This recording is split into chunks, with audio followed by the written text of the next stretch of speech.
Au début du XXe siècle, c'est un problème assez amusant qu'il est devenu à peu près facile de faire un thème natal. On a eu à peu près les outils pour faire un thème natal. Avant, il fallait être extrêmement calé pour pouvoir dresser un thème natal. Il faut pas, le rôle des outils de travail, vous savez qu'avant la guerre, par exemple, je ne sais pas si vous en souvenez, dans les années 30, eh bien, il n'y avait pas d'éphéméride quotidienne. On vous donnait les positions planétaires tous les 8 jours, tous les 10 jours.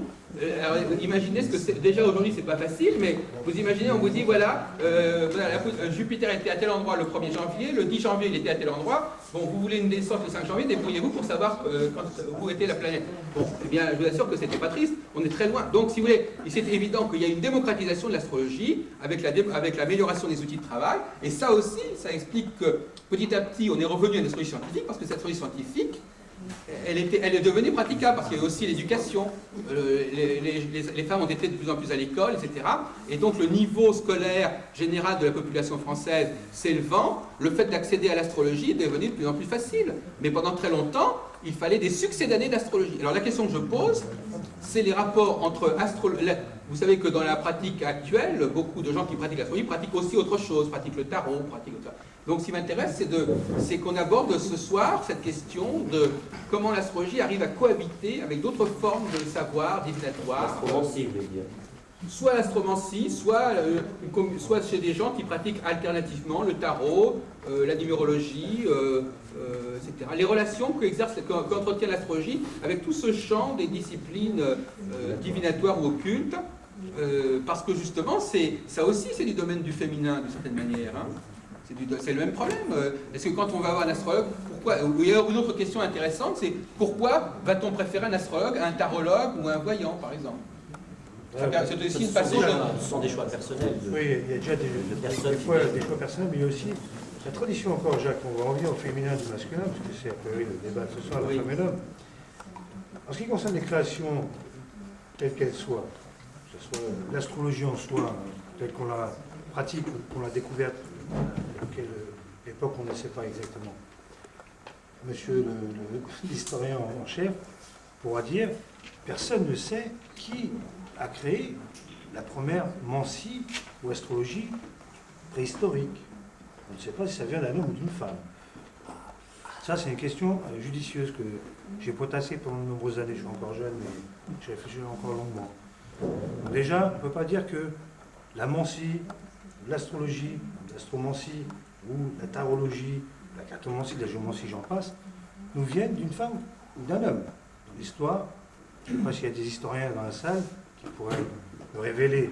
Jacques, je sais que vous êtes un grand historien dans l'histoire humaine, un archéologue en plus à côté de moi, et même les traces historiques qu'on a révélées, et que vous avez bien démontré tout à l'heure, avec des belles images à l'écran, on pourrait dire, on ne sait pas qui est l'auteur. Non, mais Jacques, c'est important. Non. Pour en revenir après à une discussion. On revient à une discussion, Jacques. C'est pas un gars. Donc on ne peut pas parler de féminisme dans l'astrologie, ni d'un côté masculin, d'un créateur masculin. Aucune source physique, monsieur l'astrophysicien ou physicien tout court,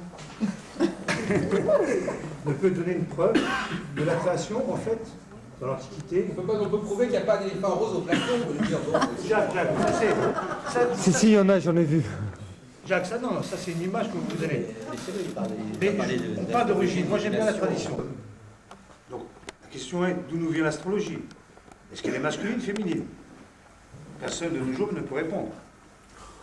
Oui Jacques, oui Jacques. Non, mais c'est très bien. Elle est homosexuelle. Donc non, c'est pour dire que les outils de mancie, quels qu'ils soient, astrologiques, tarologiques, géomantiques, sont en fait des outils de travail qui sont les uns imbriqués envers les autres. C'est-à-dire qu'ils n'ont pas été créés indifférenciés à l'autre. Dans le sens que l'astrologie est, je dirais, le précurseur, on pourrait dire, des outils divinatoires, puisque non, l'astrologie n'a probablement pas été le premier outil divinatoire, loin de là. C'est même le dernier, d'une certaine manière. Oui, mais c'est celui qui a perdu le plus dans le temps. Jacques, l'astrologie a été créée à quelle époque, à votre avis? Elle n'a pu exister qu'à partir du moment où l'astronomie était relativement développée, oui. Et il est évident que l'humanité a eu déjà des millénaires d'activités sociales où elle a pu développer des mancies de toutes sortes avant que l'astrologie... L'astrologie est une divination très sophistiquée. point de vue mathématique, du point de vue de son mode de tirage et de calcul, elle est extrêmement sophistiquée. Elle est extrêmement tardive. Non, Et d'ailleurs, je pense que avec le temps. je pense probablement d'ailleurs que l'astrologie, et ça c'est un point intéressant, a récupéré des mancies antérieures. C'est-à-dire qu'elle a intégré la mythologie, elle a intégré certainement des mancies, elle a créé des systèmes divinatoires dans son propre discours. Donc elle est beaucoup plus ancienne. Non, elle les a intégrés. Mais intégrée dans quel sens? C'est-à-dire qu'elle a récupéré des mancies qui lui étaient antérieures dans son propre discours et dans son propre savoir. Elle est reliée obligatoirement. Elle les a Attendez, est-ce que le mot intégré, vous comprenez le français? Oui. C'est que pour découvrir qu'il y a des planètes à travers l'ensemble des étoiles, qu'il y a quelques points qui avancent plus vite que les autres, ça demande une évolution considérable de la science astronomique.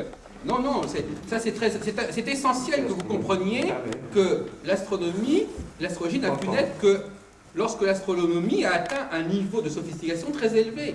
Autrement, il n'y avait pas d'astrologie. Mais en revanche, il y avait des mancies, et une sorte de mancies. L'astrologie, elle existe depuis 6000 ans, l'astrologie. Oui, et alors? Eh bien, c'était avant l'astronomie. L'astrologie existait avant l'astronomie. Alors, Ah oui.